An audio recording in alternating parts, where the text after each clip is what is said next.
Good morning, good afternoon, and good evening. We're excited to welcome you to the first session in our Impactful Change Actions webinar series. Today's session will focus on measuring impact, along the team culture enhancement process.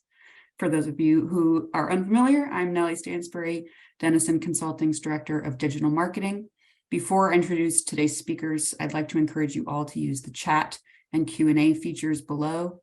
Please test their functionality by sharing where you're joining us from. I'm joining from Ann Arbor, Michigan. Our team will watch your comments and questions, and I'll try to answer any quick ones throughout the session, but we will also pose to our speakers at the end of their discussion during Q&A. I'd like to now introduce today's speakers before turning things over to them to get started. I'm joined by our guest speaker, Dr. Martha Rader, CEO of Rader Coaching, Training, and Consulting, and two other members of the Denison Consulting team, Dr. Margaret Gorman, VP of Global Business Development, and Dr. Gayatri Pandit, Prioritization Director. And with that, I'll turn things over to Margaret. Well, thank you, everybody. If we could, I'd just like to pause for a moment. We lost one of the greats this past week, Edgar Schein. And so just in memorial of him, just take a couple of minutes and just pause. He had a major contribution to the field of organization development, leadership, change, group process and stuff. 94 years old. He had just finished a day's worth of work with his son, Peter. And so just wanted to pause for a second.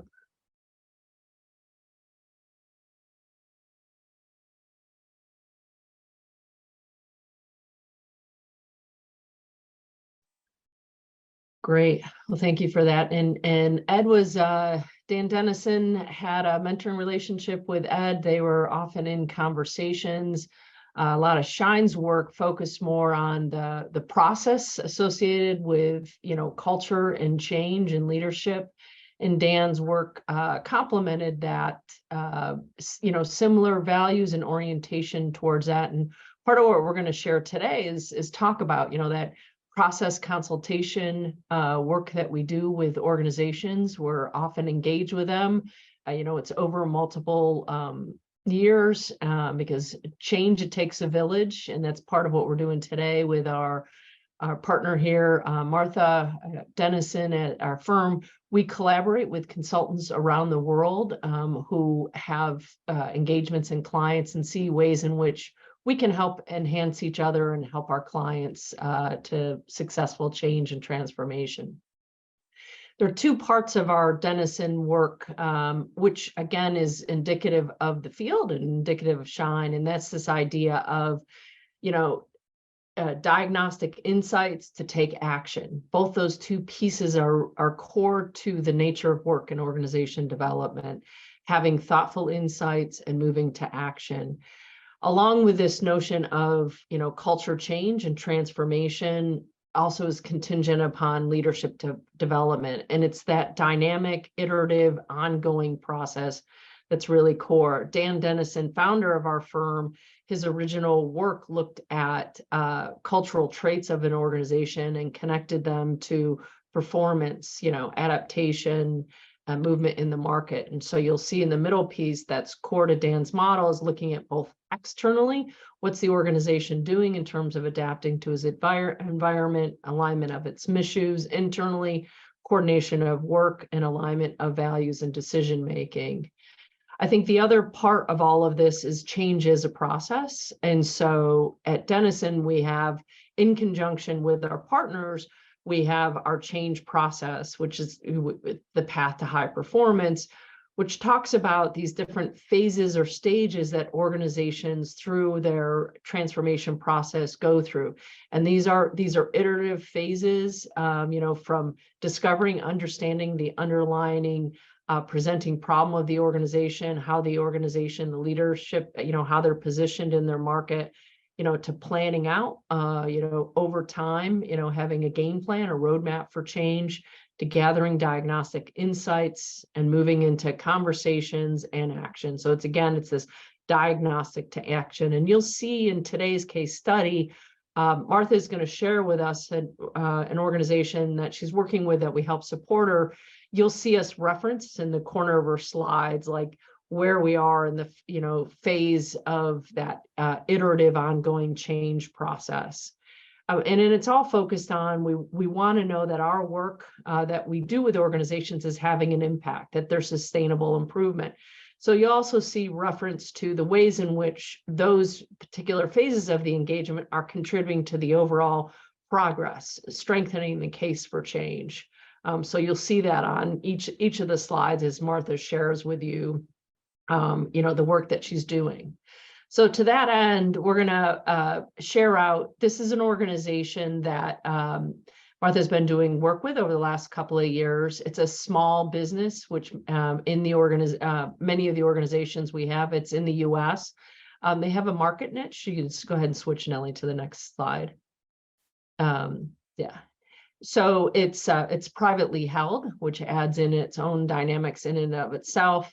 It's family owned and operated, and they've in the last couple of years transitioned to professional manager, which is often what we see with some family owned and operated organizations, how they hand that off to the next generation or to professional organizations.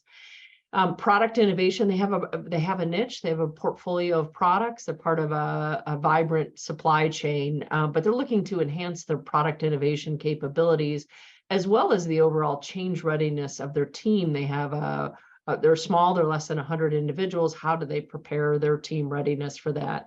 So they have several challenges, both externally in their environment. As we all know, we're moving to this age of digitalization, a lot of dynamics going on in the overall market. And then they have some internal challenges or opportunities for that. So with that, Martha, I'm going to go ahead and switch it over to you and tell us more about the cool work you've been doing.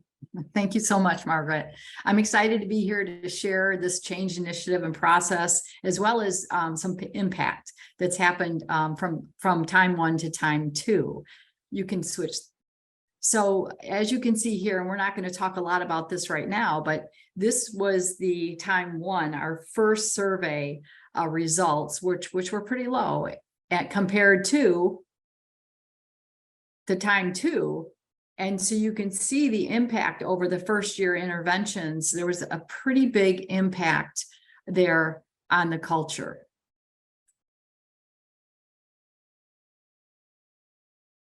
You can go to the next screen. So here, what I'm going to talk to you about first is what we did in the initial discovery process through leadership. What we thought were the immediate needs, what we envisioned as the outcomes, and a planning to change. So the initial discussions were needs such as succession planning, leadership and culture development, and alignment to the mission and core values to leadership and culture development. The outcomes of this were first a vision, a business case for change to help unite and inspire employees to get on board for this initiative. They really had never been through anything like this before. So the vision had 3 prongs to it. First, it would be at least a 3-year transformation initiative. I think they are realizing now it's probably going to be longer than that. But they wanted so it was the vision. The first year focus would be on team culture enhancement, and the vision itself had those 3 prongs: growth and efficiency, having a great place to work, employee and customer satisfaction. Part of this was that a lot of employees felt like they had a really good family culture to begin with.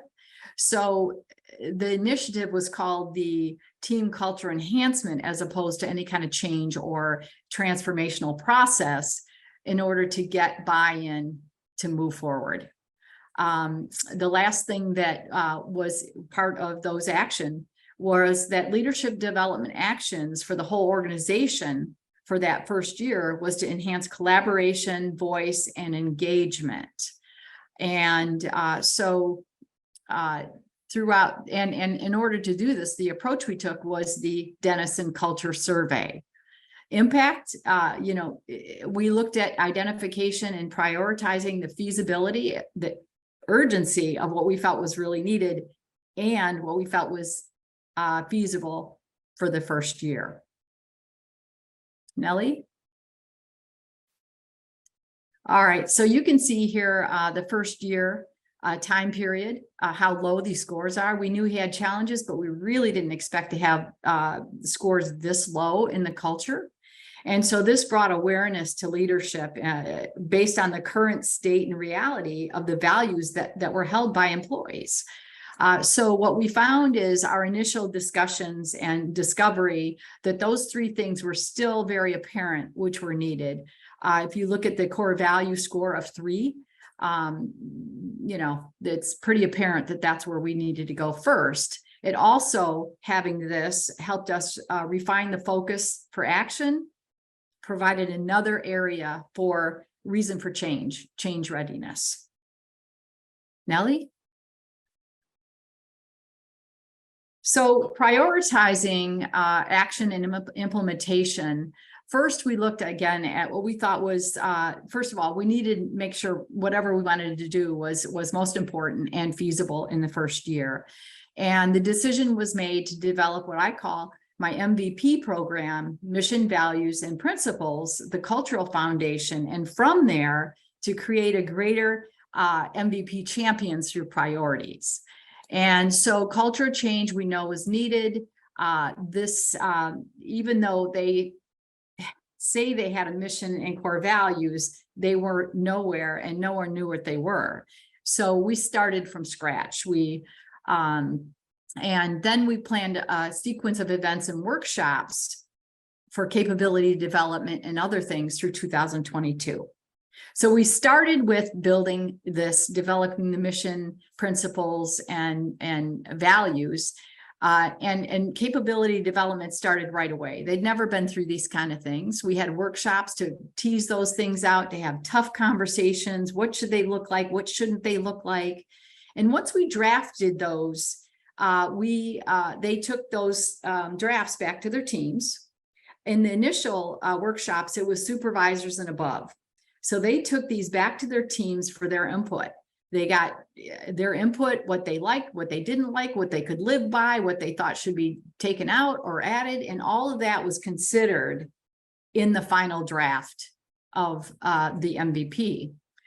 Before we did this, though, we had, of course, our reveal of time one period to the Denison survey results. And that you'll see in the 4 development series of culture competence. So we really started with that to help them understand that, to help them look at where they were. And the teams all got together and talked about what they could do over the next year for improvement. Back to the MVP program, this area of the Denison model was agreement, coordination, integration, and empowerment. It empowered these leaders to go back to their teams, to get input. It was just a real strong start to everything we were doing.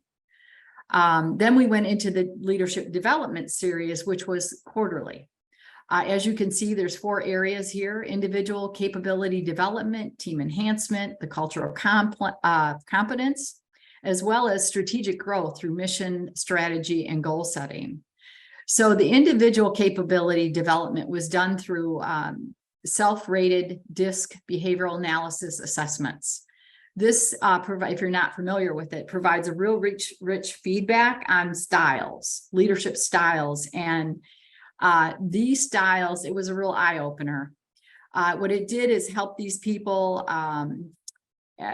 helped all of the supervisors and above understand themselves better, what their styles were like, how their styles affected other people, and how they were perceived by other styles.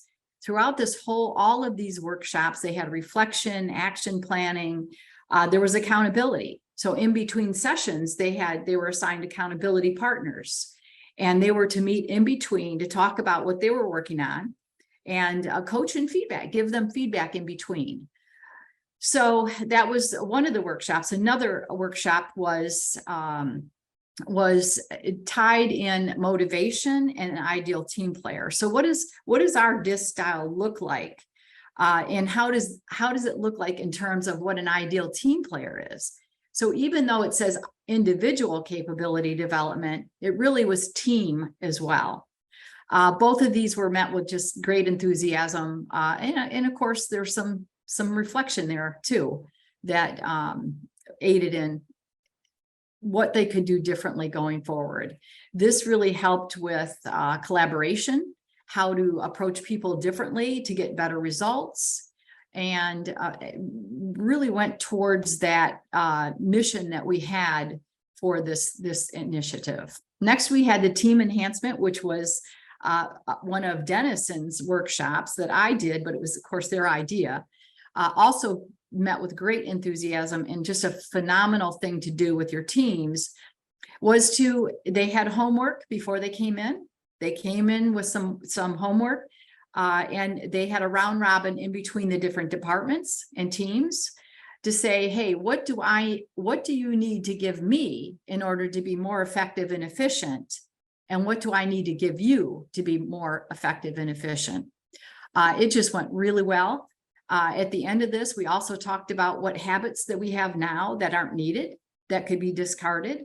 And so this too went right hand in hand with what we needed to do is in terms of the goals for the year and the mission for the initiative. The next was that culture competence, which we already talked about. But I will say that in each of these workshops, we tied in the culture survey, Denison's cultural survey, and those elements, as well as the core values that were just developed. So it was all intertwined for that capability and leadership development process. The last thing on this slide for a workshop was, we didn't necessarily, we had a staged process that we're going to go through, but as we started going through the year, we found that we really needed to be agile and it needed to be organic. We found that there were some things that were more urgent than what we had planned. And one of the things they really needed was to understand goal setting and accountability to it. So we had a workshop that was centered around SMART goal setting. And it was institutional level, it was department level, and we did get down to some individual levels as well. So the impact of all of this, before we go on to the next slide, is really alignment of leadership behaviors with the prioritized organizational MVP and creating those MVP champions through these priorities. Nellie? So then we resurveyed. We took another survey, time 2, and we found a pretty big difference in which you had already saw in my first slide, or the impact that what we had been doing had on the culture scores and what we hope to be the culture of the company, right? So you can see here that we had some tremendous improvement. One of the things that we were really surprised with was change. And because we scored high in change to begin with, but we thought that it might have had to do with COVID, but it appears not. So hopefully this change in this initiative will go smoother than we think, based on their opinion that they're ready for change. We'll see as we go forward. One of the disappointments was the core values, as we just worked on those. But as you can imagine, the difference between having those core values and walking the talk, right? So we knew there was some work to be done there. Overall, very excited about the results.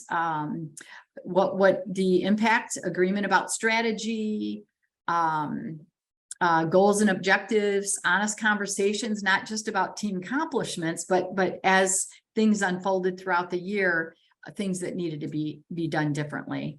We talked about short-term wins. In between each of the workshops, the leaders had to come in and talk about one thing that they were working on in between that they practiced. And they had to talk about that progress. And I used the AAR, after action review, what went well, what didn't, what could we do more of or differently going forward, leadership alignment, and then at the year end, results of sales did increase between 15 and 18%. Although the president of the company doesn't necessarily believe that really, it may not have anything to do with this program, but we believe, seeing metrics as we go forward, that it might, we think that it'll have a greater impact and believe that this program is part of that. So lastly, our last workshop that we had for the year was a strategic sales plan. And they had really not done one. Very successful over the years, and yet they had not done strategic sales planning. It was met with great resistance. We don't need that. It's in my head. So we did work prior, did a SWOT, a TOES, brought all that in, had a retreat for the strategic sales analysis. And by the end of the day, everybody was pretty happy with what was produced. And what started out to be a 1 to 3 year was 2 years with some in the third. But if you think about never having this done before, it was a really good start to that. So hopefully this has given you an idea of all the interventions that we had throughout this year. It was a lot. And I'll be happy after we're through to answer any questions you have. Margaret? Yeah, we'll switch over. I think Gayatri is gonna. Gayatri? Yeah. Sure. Martha, did you want to talk a little about the plan for 2023 as well? Sure. So what we did in the reveal of the time to culture results is we first of all, we celebrated that, and we decided as a group what the top 3 goals would be going into 2023. Then those leaders took those back to their teams to say, how can we contribute? Great job. Look what we've done. Now, how do we make it even better? So it was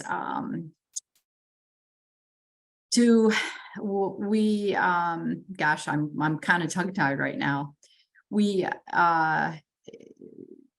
We knew that our core values and part of some of what we wanted to go towards was the comments were made in the survey, not necessarily the score, but the open-ended questions. And so core values and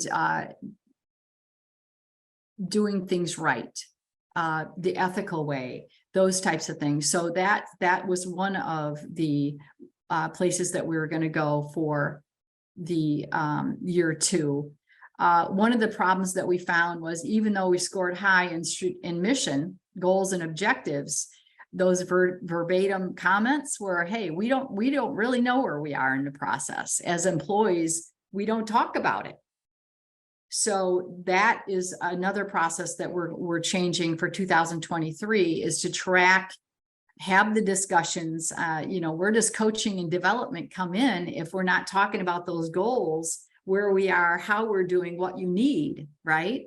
So, and the third thing was that they didn't feel that they were getting the information they needed to do their jobs the way they could. So more communication, understanding where they are and what they need to do to go forward. This year, we've just started to administer 360 surveys, the leadership 360s, and we'll have 6 months of coaching for those leaders. And Martha, you also, when you were discussing the case, you also talked about the emphasis on communication. And, we know communication is a big, it's almost a catch-all term, but in this case, you talked about very specific ways of how they want to go back and talk about strategy, about the implication of the results. And you talked a little bit about this already, the trickle down from leadership, but I think if you wanted to share a little bit more about that. Yeah. So the communication was not fluid, and so when we talk about capability development from the very beginning, the mission values going back to their teams and those kind of things, it seemed as though that they were having these meetings, but things were not communicated back to their teams. And so major part of being able to empower people, right? Capability development and empower people and to be able to change, right? So that was a real eye opener. And so that's another thing that is going to happen, well, is supposed to happen going forward for this year. And then in the 360s, we'll be able to see individually where these leaders are and who may be the ones that really need to do that more so than others. And the impact, I think you also mentioned, was also that increased empowerment, Right. just wider engagement. Yes, absolutely. So these, yeah. So, when we talk about that impact and what we're trying to do to change, these indices, they're so related. Okay, so you might be looking at empowerment, but then it changes with agreement. It helps coordination and integration. And of course, then the dynamic tensions as well.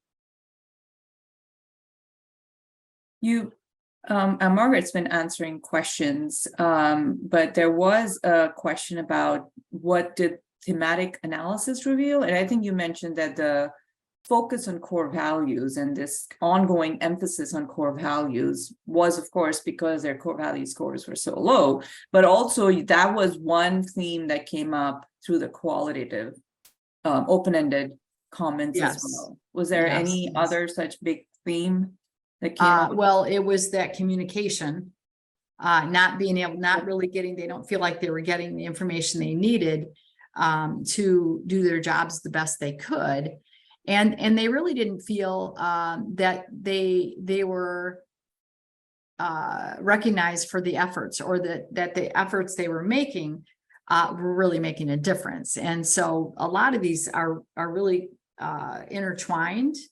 If they don't have the information they need, if they don't know, if you're not looking at goals and communicating progress and all those kind of things, how can people feel that their jobs are making a difference? So, recognition, all those types of things, those were the main things. Most of what came out of the qualitative part could be corroborated by the actual results. There were a few surprises. Yeah. Did that answer your question? Yeah. Oh, and hopefully it answered the question as well.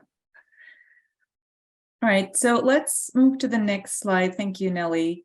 You all have, this slide is really a summary of what Martha has been discussing with the case that started out as a 3-year process, which now, Martha, you just mentioned might be longer.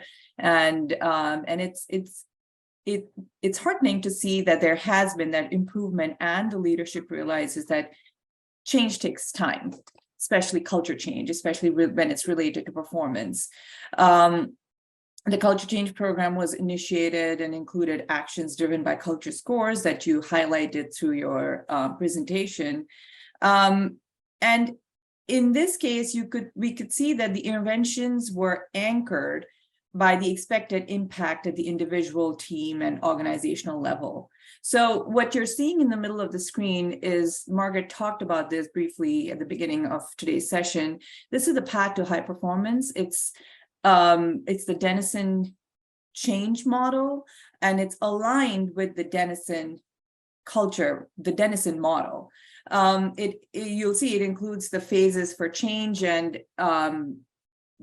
the activities and the outputs that are around the slide identify how, in this case in particular, actions were taken that corresponded to each phase for change. What we have understood over the years, the most effective way to see impact of culture change on business performance is to incorporate impact conversations at the outset of the planning, or ideally even at the point where the case for change is being thought about by the leadership. And I understand that we, as consultants or change managers, may not be a part of those conversations, but that's really where the emphasis on impact should start becoming a part of the conversation. For the case that we discussed today, the discovery conversations with the leadership teams started with an exploration and clarification of the current state of the organization. The leadership team had a sense of what they wanted, but through discovery, additional outcomes, expected success outcomes were identified. And leaders were encouraged to clarify where they wanted to see the impact of the change. So again, this is a summary of all the actions were taken, the outputs of those actions. The actions were linked back to the culture scores to provide continuity for those actions. And then the outputs of these actions continue to support the accomplishment of the business case. And through that continuity, the impact of all the interventions of the culture change effort as a whole was emphasized and cataloged. And hopefully now that we are at the sustainable improvement phase, the impact of all these actions will be assessed and taken forward to the next cycle.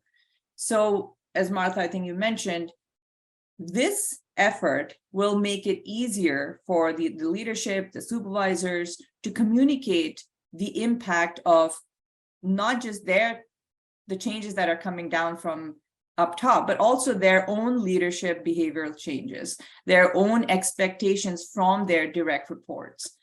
So while working with organizations, we haven't realized that impact means different things to different people in different roles.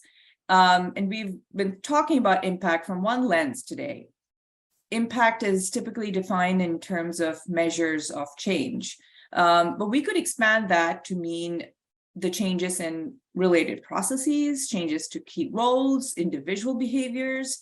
As a community, we want to think about what additional changes can you all think of when you talk about impact. So if we move to the next slide, we would like to, I think we have some time for a couple of polls. We would like to talk about impact and how you define it. So we wanted to look at impact from two different perspectives. The first is, what are the impact measures that you think are important when you talk to your leadership or when you make a case for culture change? What are those ideal measures that will justify investment in culture transformation? But that said, we know that it's not always easy to find those measures, to have access to that data. Organizations may or may not be collecting success measure related data. So the other question we wanted to pause on was, which of the following, then we've listed a few options here, which of these do you use to communicate as you work as in your change roles? How do you communicate impact of change? And you'll notice that there are some, both questions have other options, and we would like to have that conversation over chat if possible. Thank you, Nellie. So let's take a minute to answer those questions. And again, a reminder, if you add other, put your comments about what that other means in the chat. Thank you, Jamie. Yeah, I think we'll only have time since we're at 12:34 for the first one, but if you have any comments for the second question, feel free to drop those in the chat. We would love to hear from you. We're just a little short on time, but maybe I'll keep that running and then we can wrap up some lessons learned quickly so we can be cognizant of the time here. Margaret, do you want to take a quick second here? Yeah, we won't go through these, but I think they're, insights we all know. Change is complex, it evolves, Martha's had to constantly recalibrate, add things in, move things out. You find where the energy is, the diagnostic tools give you insight on where to go, but sometimes that evolves to something else. Keeping in mind, like always having where you want to be, what milestones, what sustainable impact, having some sort of lighthouse or guidepost that you're working for. So you have this change roadmap and a playbook where you're capturing those are something that's just really critical in all this, but also being open and flexible and agile as we as change leaders have to be. So we'll when we send the deck out, which we will be to everybody, you can do these and you can add on too for these. And then we got some other things coming up, right, Nellie? Yeah, so let me share out the poll while I go to the next slide and just share some of those upcoming events that we've got. Our next webinar in the Impactful Change Action series is on February 22nd. There will be a link to register in the follow-up, and there's some of our upcoming certification workshops. We also have registration open for our 2023 Denison Global Forum, which highlights client stories similar to the one that we learned about today. And registration is open and it's free to attend. We'd love to have you join. But any closing thoughts on the poll answers here from the team before we close out?